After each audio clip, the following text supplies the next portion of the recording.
Ladies and gentlemen, welcome to the show today. My name is Spencer Walsh. Welcome. On today's Newsflash, Rod Rosenstein is Rod Rosenstein. He is out at the Department of Justice. We'll take a look at his legacy, what he leaves behind. Great piece by Matt Bruning about how healthcare, universal healthcare, may cost less than you think. Which candidates are going to be the worst in the Democratic debate? Texas Senate inching slowly but surely, inching towards decriminalizing weed. Hashtag 420, baby! No, I'm just kidding. A new Bernie Sanders app has democratized organizing, and it's going to be an interesting way to look at how that House party series he had turned out. I know I got a text for that. Republicans are trying their hardest to make socialism popular. Joe Biden screws up. Chase Bank sucks. And Ilhan Omar versus Meghan McCain. Oh, that's going to be very interesting. All right. We first, though, start at the top with a resignation. And before we go into any of this, I want to just say that what we're going to be looking for here is all the kind of news. We all like to say that the news kind of wraps up into one theme on the show. So here's what happened. Here's what this week was about. Ladies and gentlemen, it's all going to be about looking ahead. That's what everyone in the news is doing at this point. So here's what we start with. We start with Deputy Attorney General Rod Rosenstein. He's going to have to looking ahead here in the very near future. So is the Justice Department, obviously, to find his replacement. Trump, obviously, looking ahead to what he's going to be doing without Rod Rosenstein. So it's going to be an interesting future for all of them. We'll take a look at how it all turned out here. But yeah, Deputy Attorney General Rod Rosenstein submitted his resignation to President Trump on Monday, finally making a move that had been seriously and repeatedly rumored for many, many months. His resignation will be effective May 11th, according to the Wall Street Journal, which first reported his news. Acting successor Jeffrey Rosen is currently deputy of the Transportation Department for the paper and is likely to be confirmed by the Senate. Rosenstein's resignation comes after he spent the past 2 years as a frequent punching bag for President Donald Trump and his allies, obviously stemming from his decision to appoint Robert Mueller as special counsel in the Russia probe, as move that Mueller's report made clear really roiled the president. Did not like it at all. He appointed Robert Mueller as the special counsel. That's really kind of what turned him off, and it was kind of the beginning of what turned to be a consistent theme, is Trump turning on his own appointees who were investigating him, because they were investigating him. They just didn't think they were doing it fairly enough. Well, when I say fairly, I mean in his favor enough, and that was the big problem that everyone seemed to really have. And when that Trump really seemed to have, and he just turned on Rod Rosenstein, fired him, tried to fire him, but ended up, Jeff Sessions was the one. If he wasn't going to get Rosenstein, he was going to get Jeff Sessions, or the other way around. So he just wanted to get one of them out so that he could stop this investigation in some way, or at least defang it, which he did with William Barr. In his lofty resignation later, the outgoing Attorney General made no mention of the probe or Mueller. Political considerations may influence policy choices, but neutral principles must drive decisions about individual cases, he wrote. We must enforce the law without fear or favor because credible evidence is not partisan and the truth is not determined by opinion polls. We ignore fleeting distractions and focus our attention on things that matter because a republic that endures is not governed by the news cycles. Yeah, it's his resignation letter to the president, and so I guess we are here to serve the justice. Again, it's the same old thing. We also thank Trump for the courtesy and humor that you often display on personal conversations. To quote, give me the heebie-jeebies right there. But then went on to cite a shared appreciation for Trump's goals of patriotism, safety, and unity. Okay, then. Says someone who you apparently wanted to invoke the 25th Amendment on. Cares a lot about safety, patriotism, and unity. That's where we're going with that one. All right. Rod Rosenstein, it was not really that much of a pleasure. I guess you did a kind of a good job with the Mueller investigation, but I don't know. You can't really talk, can't really be interesting to the news cycle. So goodbye, baby. Rod Rosenstein out at the Department of Justice. And that's pretty much that. So yeah, Rod Rosenstein, he's been rumored for a long time, and it'd be interesting to see now that there's more investigation work that I think really the Justice Department, in the minds of at least liberals, becomes a lot less important unless it tries to do anything like bad, which I'm sure we'll hear a lot about. But the fact is, more investigations over, and everything is in the control of entities the Justice Department really has no control over. So that's a good news for at least obstruction and holding the president accountable. All right. We move on, ladies and gentlemen, to look ahead to Medicare for All, where we have Matt Bruenig, the founder of the People's Policy Project in the New York Times, talking about universal health care, ladies and gentlemen. Matt Bruenig writes, as a national debate, by the way, we have said to him in Jacobin magazine on the show before, but now he's a big, the gray lady, that's what I guess what they call it, but New York Times, as a national debate about healthcare kicks off ahead of the 2020 presidential election, we're going to have we're going to be hearing a lot about the cost of increasingly popular progressive proposals to provide universal healthcare like Bernie Sanders' Medicare for All.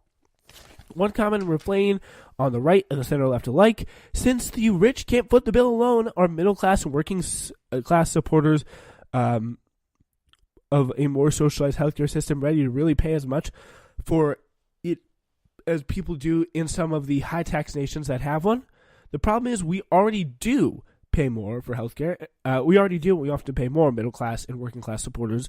We probably the thing is what we have to pay wouldn't really change. If anything, it would go down. It's true by conventional measures, taxes on workers' wages in the United States are comparatively low and even very progressive, affecting the lowest earning workers the least and taxing those who can afford it more. But these measures obscure an important fact of American life. Unlike workers in many other countries, he writes, the vast majority of American employees have private health insurance premiums deducted from their paychecks. So that is kind of the thing they have to deal with.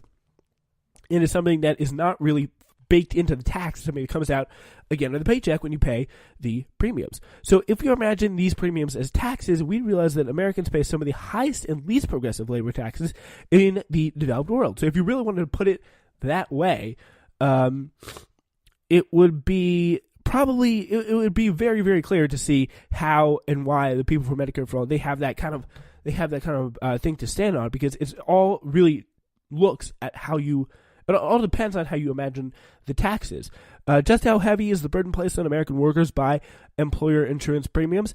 By combining data from the OECD taxing wages model with the data from the Medical Expenditure Panel survey, we can see what the percentage of each worker's compensation, a figure that includes cash wages as well as taxes and benefits, employers pay on behalf of their employees, goes towards taxes and healthcare, and how progressive those payments really are. So what the data really shows is that lower income workers, higher income workers, single workers, and married workers with children all contribute about 40% of those all those groups. Lower, higher, single, married workers with children all contribute about 40% of their pay towards taxes and healthcare premiums. And when those healthcare costs are taken into account, the less well-off no longer pay less than higher earners as they do in taxes alone. They pay about even, not maybe a little more in some cases. But definitely, that evens the playing field. So while opponents of the comprehensive plans like Medicare for All will claim that those plans will greatly unburden middle-class families, the truth is we already have an unfair system. Middle-class workers in America are charged in the same health insurance fees as upper-class workers, despite the vast income differences between the two groups, and pay more of their earnings toward taxes and healthcare than workers in many wealthy countries. So 40% number does need to go down, at least in a logical person's opinion. For instance, according to the analysis, when an American family, this is Matt Bruenig writing here, earns $43,000, half of the average compensation, when including cash wages plus employer payroll tax and premium contributions, 37% of that ends up going to taxes and healthcare. In high-tax Finland, the same type of family pays 23% of their compensation in labor taxes, which includes taxes they pay to support universal healthcare. In France, it's just 2%. In UK and Canada, it is less than 0% after government benefits. So, you got Finland, France, they're all beating us, at least on that front. So, 37% ends up going to so just taxes and healthcare premiums. Like the thing is, when you take out the healthcare premiums, the thing goes way down, way down in terms of taxes and things like that. So consider the impact of these insurance premiums on American families with children. Through the Earned Income Tax Credit and the Child Tax Credit, the federal tax code does a lot to ensure that the effective tax rates of lower middle-class workers go down considerably when they have kids. But these efforts are effectively negated by the burden of employer-based health insurance. When single workers decide to start a family, they need to switch from an individual health plan to a family health plan. The average individual health plan has a premium of just under $6,400, while pretty much the employees directly paying about $1,400 of that. For family plans, the premium is around $19,000. So that's about what? Putting me on the spot here with this math, but what you would be paying is $5,000 with just you a single. But when you start a family, you pay $19,000 with premiums, and the employees are responsible for around $5,200 of that. So if you want to work that out there, it all comes down to $138,000 or $13,800. That's your premium. All right. Okay. A lot of math.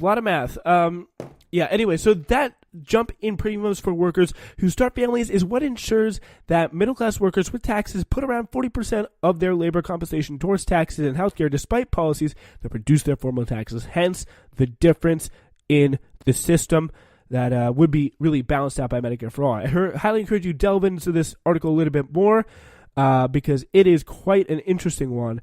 That's something that we are going to be looking into to a large degree as we continue this fight for Medicare for all. That's not going to be ending anytime soon. We're in the beginning stages of Medicare for all, folks. That's just the way it is. All right, we're talking Democratic debates now. We're looking ahead to the Democratic debates, and we're trying to figure out who's really going to be the worst. The Democratic primary race, which has been going on far back as I can really remember. I don't remember a time when it really wasn't going on. It's only going to really continue for seemingly forever. I couldn't imagine the Democratic convention right now. That's how far I feel like we're away from it, you know. But yeah, the problem stems from the fact that there's an utterly ludicrous number of people running for president. Like, for example, you got Bernie, you got Kamala, you got Cory Booker, you got Beto, you got white guy 1, white guy 2, white guy 3, white guy 4, white guy 5. There's so many white, honestly. Like, there's Seth Moulton, there's Tim Ryan. Like, there's literally 3 of the same person. You got Mayor Pete, who's probably the best high-quality version of white guy stereotype A. Then you got Tim Ryan, you got Seth Moulton, you got tons of other people. John Delaney as well. He's still in there. Oh, God.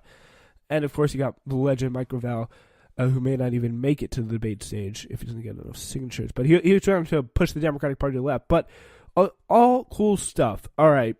Yeah, so the DNC's current solution is to allow any candidate in the debates who has passed 65,000 individual donations or cracked 1% support in 3 unique polls. This seems reasonable, but as the New York Times piece pointed out, it creates weird situations for candidates who have name recognition to poll decently well but don't have a lot of money. The potential for embarrassment is this. According to New York Times analysis, this is from the New York Times, this is their analysis. 7 candidates will qualify based on polling, but not, as of now, based on donors. Hitting 1% support in a handful of polls is a breeze for most candidates. But these 7 Democrats risk appearing like they're skating onto the debate stage because of a really low poll threshold, not because of appeal among grassroots donors. Like, they have the name recognition to poll. They found that 16 of the 20 candidates would make it to the stage. The qualifiers will be divided into 2 groups at random. This means that a number of candidates at the back of the pack in polling and fundraising will share a stage with the heavyweights of the race. That's going to make it interesting. Because imagine, like, people like, I don't know, who would and who wouldn't make it to the race?